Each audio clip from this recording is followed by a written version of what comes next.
The Sugar Research Foundation, or the SRF, was formed in 1943 in the midst of the Second World War by members of the sugar industry. The SRF was comprised mostly of large corporations and conglomerates of the sugar industry.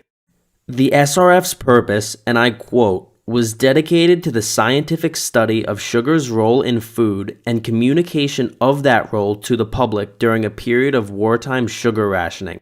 But as we already know, bureaucracy is a machine that keeps growing exponentially. By the end of World War II, 77 firms and corporations, presumably led by the global elite, were actively involved in the SRF. While the foundation funded some scientific research, their mission statement was, and still is, to convey the value of sugar as a food staple and industry to the public using accurate and pertinent information. These were going to be completely unbiased, rigorously reviewed pieces of evidence, right? It doesn't take a rocket scientist to see that there would be conflicts of interest in the research of the products that they sell. These conflicts of interest came to light in 2016, but it was too late as sugar had already become a staple in modern food. The Journal of the American Medical Association, one of the top sources of scientific literature, got its hands on internal industry documents from the SRF, including corporate conversations and instructions that the foundation gave to the scientists it worked with.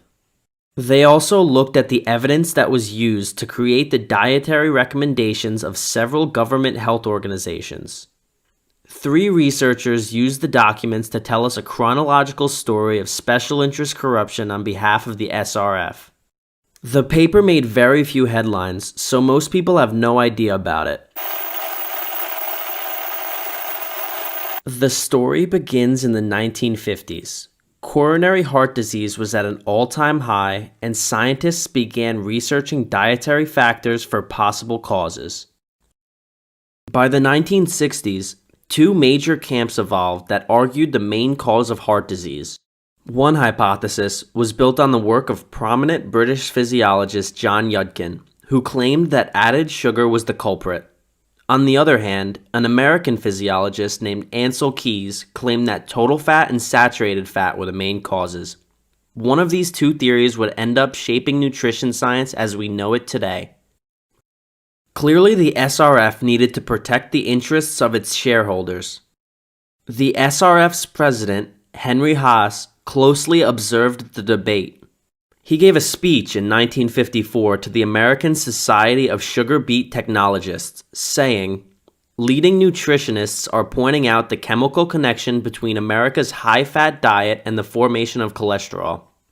If the carbohydrate industries were to recapture this 20% of the calories in the U.S. diet, this change would mean an increase in the per capita consumption of sugar more than a third." The sugar industry's goal was to replace the market share of fat with sugar.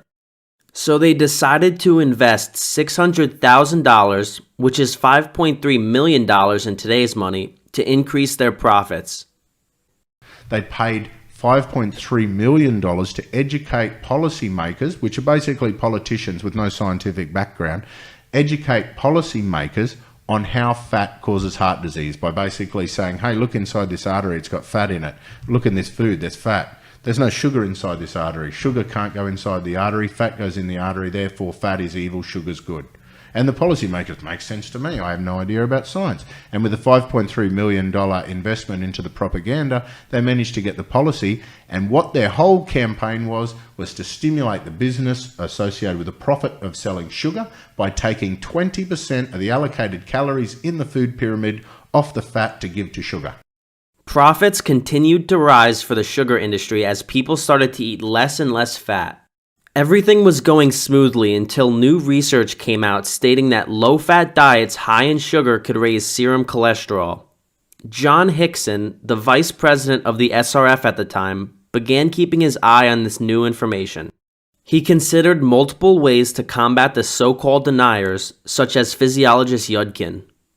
In 1965, the SRF decided to appoint a new member to its scientific advisory board. This new member was Frederick Stare, chair of the School of Public Health Nutrition Department of Harvard University. He was an expert on dietary causes of heart disease, and was also consulted by the American Heart Association and National Heart Institute.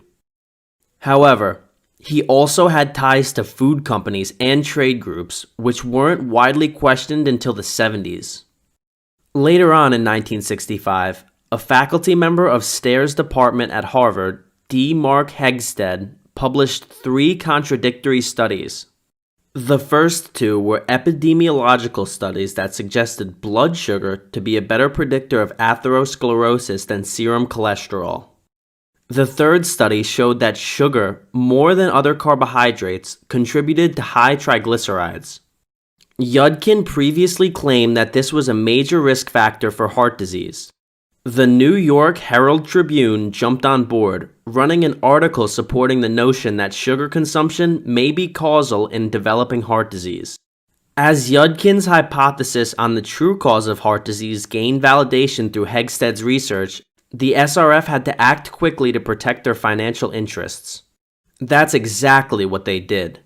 2 days after the article was published, the SRF approved of Project 226. Project 226 was designated as a literature review of carbohydrates and cholesterol metabolism.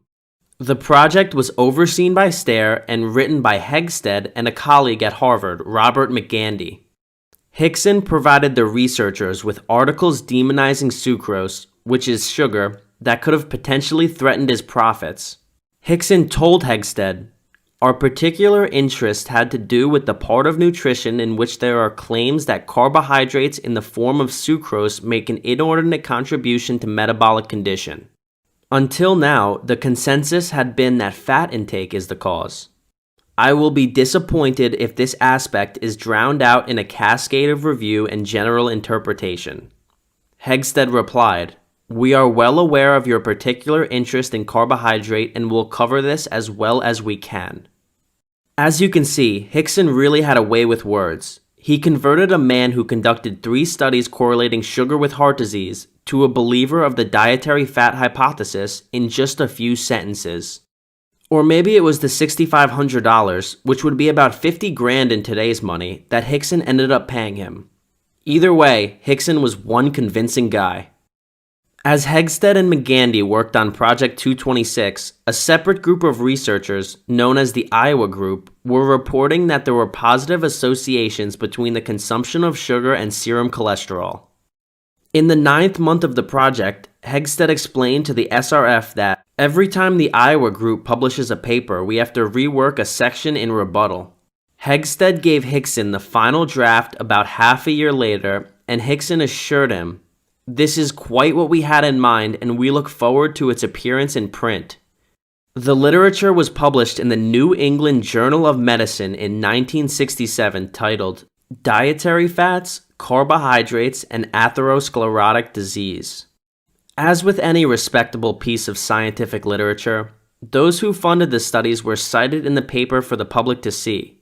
However, Hickson's payment to Hegsted was not disclosed, but that's probably because Hegsted pocketed the cash instead of using it for the research. The paper assured that the only way to prevent heart disease was to reduce dietary cholesterol and to replace saturated fats with polyunsaturated fats. Any objective view seems to indicate that the SRF retained their own scientific hired guns to manipulate the empirical data and reach their predetermined results. They put out enough information to influence government policy, exactly what the sugar industries needed. The review contained epidemiological, experimental, and mechanistic studies of sugar's effect on coronary heart disease. The epidemiological studies done by Yudkin and the Iowa Group showed that there was a positive association with the consumption of sucrose and heart disease. Of course, those studies were discounted either because of confounding variables, poor interpretation, or the method of collection of the data. The experimental studies showed that serum cholesterol and triglycerides rose when the components of the diet like fat, starch, and vegetables were replaced with sugar. But apparently, the amount of sucrose used in the studies supposedly wasn't comparable to American diets, so that was disregarded by Hegsted and company as well. They also believed that the studies showing a raise in triglycerides were irrelevant because total blood cholesterol was the real risk factor for heart disease. I don't know about that. Then finally, the mechanistic studies showed that it was biologically plausible that sucrose could affect cholesterol levels and fructose could affect triglyceride levels. However, this hypothesis was ultimately disregarded because it was built on mechanistic evidence conducted with glucose and fructose instead of sucrose. Never mind that the sucrose molecule immediately breaks down into glucose and fructose upon digestion. Also, never mind that the epidemiology, controlled trials, and mechanistic data all painted a clear picture on sugar's role in heart disease. They also fed rats low-fat, high-carb diets that would supposedly never be in line with the humans, even though that's essentially what they recommended. So the review looked at the overwhelming body of evidence that sugar had a clear role in the development of heart disease, but went ahead and picked each study apart one by one to deny the obvious conclusion. In essence, they're just making stuff up, okay? All right. So the SRF-funded review utilized hired guns and dismissed all of the studies showing sucrose to be harmful, but did not include any quantitative results detailing fat's intervention in the studies. Of course, they overstated the effect that fat had in the studies. There was only one randomized controlled trial that lowered serum cholesterol by substituting saturated fat for polyunsaturated fat. Out of all the studies they reviewed, though, this was the only relevant experiment to draw a conclusion with. Why can't you just look at it? Yeah, it's sad. It's the only market. I mean, just look at it. Even though the epidemiology was ignored with the sugar studies, the epidemiology from the fat studies was extremely important. They could draw the conclusion that fat causes heart disease from those.